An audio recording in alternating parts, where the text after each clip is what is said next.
supremacy. Yeah, I am with the Socialist Worker Student Society, but I'm also a South African. So I want to talk about another apartheid, and in particular another moment in that, which was in 1976, the Soweto uprising, when students marched in the streets against white supremacy, just as we now stand against our universities as students in that same tradition. But the students in South Africa were not alone. They inspired a mass uprising of the black working class of South Africa.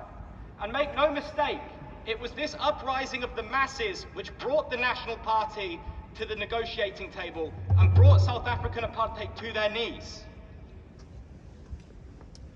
In 1948 was the beginning of the South African apartheid, just as it was also the Nakba in Palestine.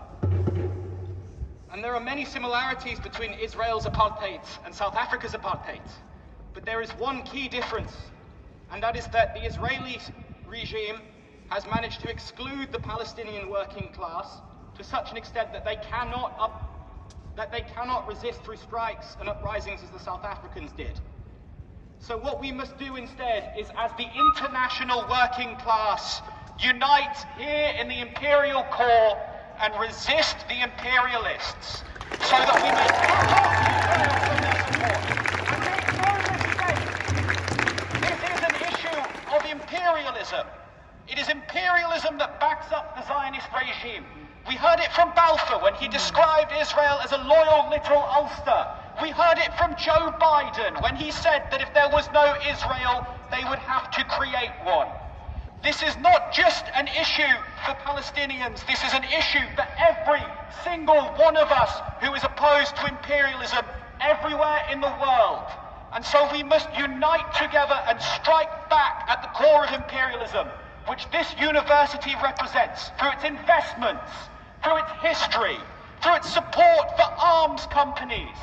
It is up to us to unite and to strike against that very imperialism as students, as university lecturers, as teachers, as trade unionists. Together, we must cut off Israel from their imperialist support so that one day Palestine can be free. From the river to the sea! Palestine will be free! From the river to the sea! Palestine will be free!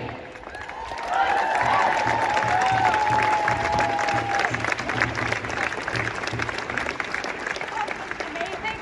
I mean, yeah, all of these people come up to speak just on the spot, and it's great to see the support from so many different layers of society in the students and workers and the wider Edinburgh community. And I think this has been a running theme through all of the speeches. First of all, we see that everyone supports this cause. Everyone is against the genocide. Everyone wants divestment. Everyone wants an arms embargo from the UK government. So why do we have to beg them? Why do we have to ask them nicely? No, we should have the control in the university as student and staff and in society as workers. And this definitely extends beyond the university, which a lot of people have mentioned.